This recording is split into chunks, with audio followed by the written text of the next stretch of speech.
What is up, guys? You got Not the Worst here, bringing another Black Desert online video, and today we're taking a look at the global lab updates for April 5th, and this is quite a big one. I don't think we've seen an update this large since the introduction of the central marketplace, which, for those of you that were around back then, was completely game-changing, and I mean that not as, like, hyperbole. It changed the game entirely, and maybe this isn't quite as impactful as that significant part was, but it's pretty up there. And what we're talking about is this Ancient Anvil, the new enhancing improvements. So if you've heard rumblings about this, there is essentially a pity system to enhancing now on every item. So let's check out the dev note, and then we'll kind of look at how it works.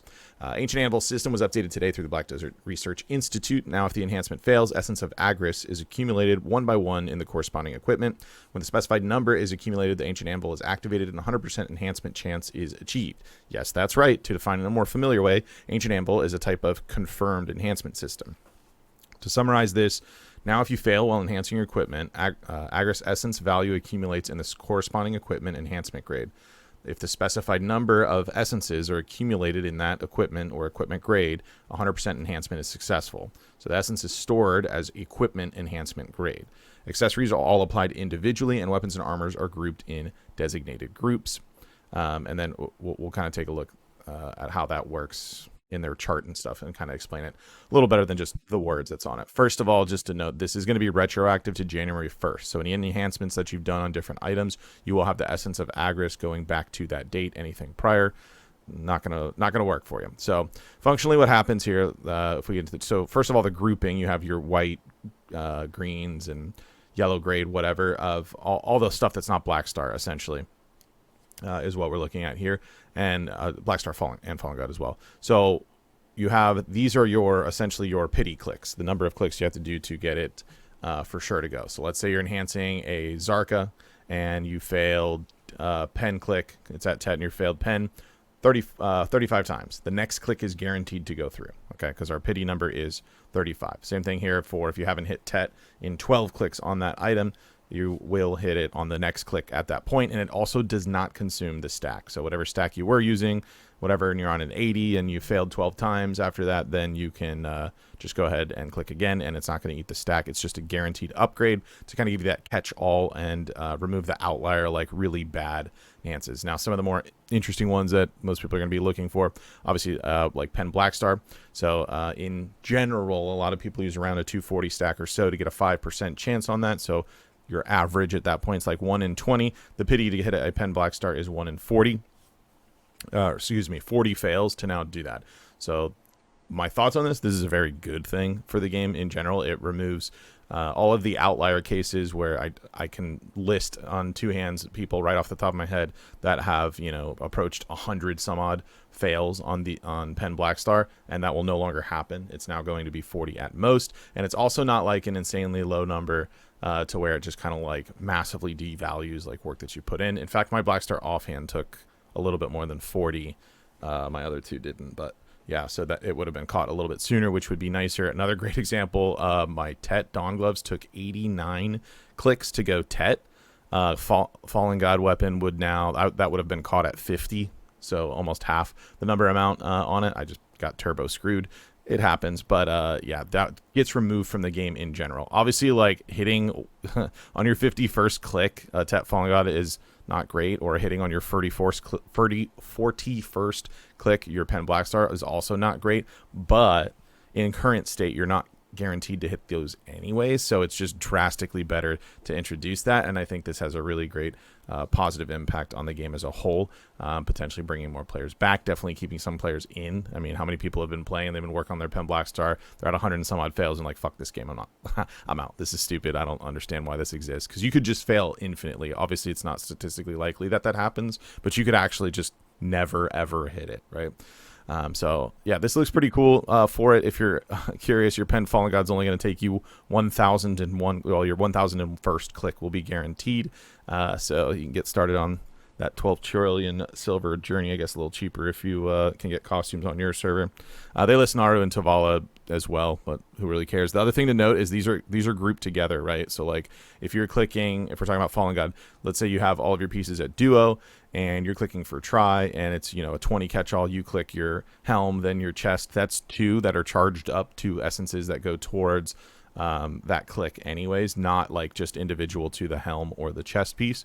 Unlike the accessories, that's where they mention that those are individual. So if you have a Debo neck and a Debo belt that you're both working on, failing one Debo neck and is not going to carry those essences over to that belt item, it's only going to be for that neck. So they are individual on accessories and then grouped for the non-accessories. This also applies to life skill gear, as you see, so like Manos and whatnot are included with that as well. They do have pity system as included for these items for the life skillers out there.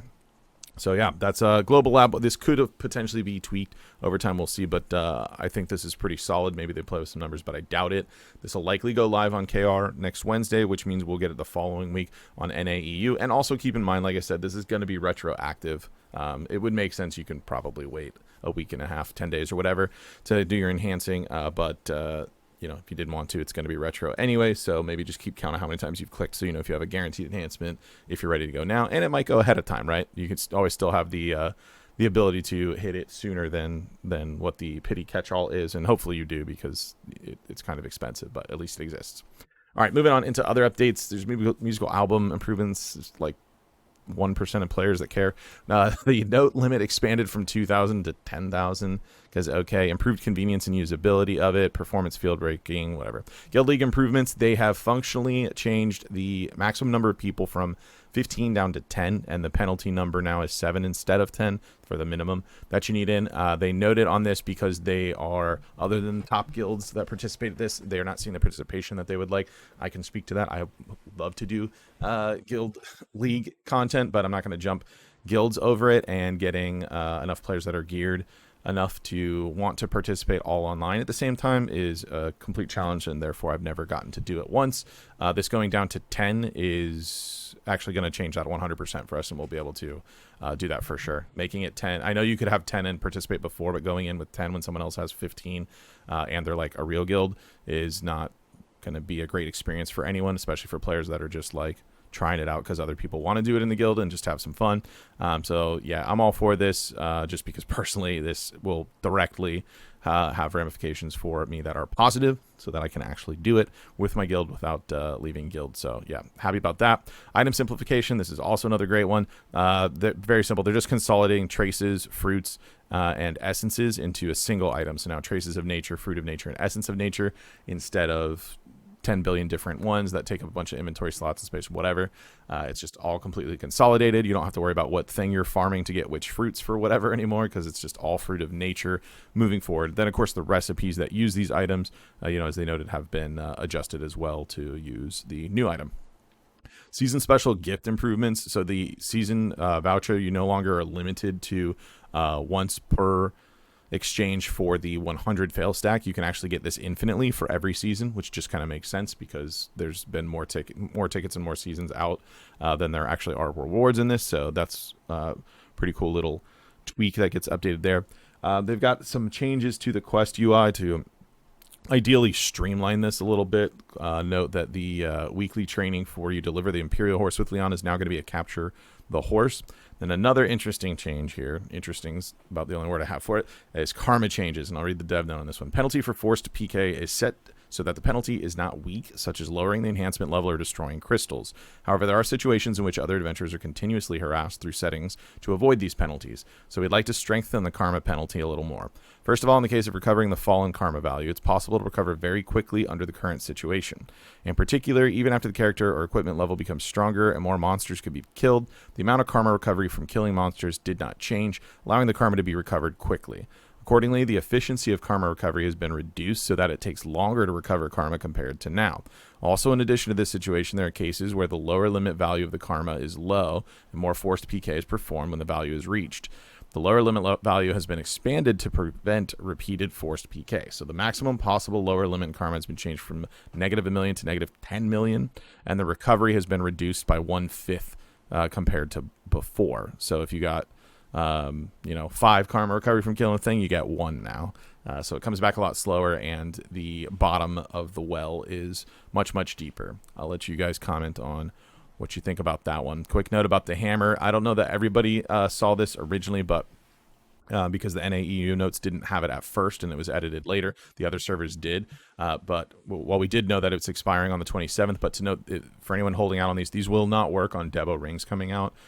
Just PSA, I know we kept talking about it on stream if you came by that, but does not apply to new accessories updated after the regular maintenance on April 3rd, but before the regular maintenance on November 27th, and they'll of course be removed on November 27th. That line was included on the event page on other servers that weren't NAEU. Ours was missing it. They added it an hour or so after the event thing came out for it, but not everyone caught that, and they're going to add this onto the actual hammer in-game itself so that you can see that on there, because I do still hear people trying to buy a couple and save them for Debo rings. That is not a strategy because they will not work on Debo rings, so please don't do that. So there you have it for the Global Lab. Some pretty exciting stuff coming up. We'll see what else they've got when these go live on KR next Wednesday and kind of review it then. Let me know what you guys think about what's going on in the comments down below. If you did enjoy the video, be sure to like it so you get be sure to like it. If you'd like to catch me playing live, there's a link to my Twitch page in the description down below. Jump on over there, drop a follow so you get notifications for that as well. With that said, that's going to be it for this one. I want to thank everybody for watching, and I will see you next time.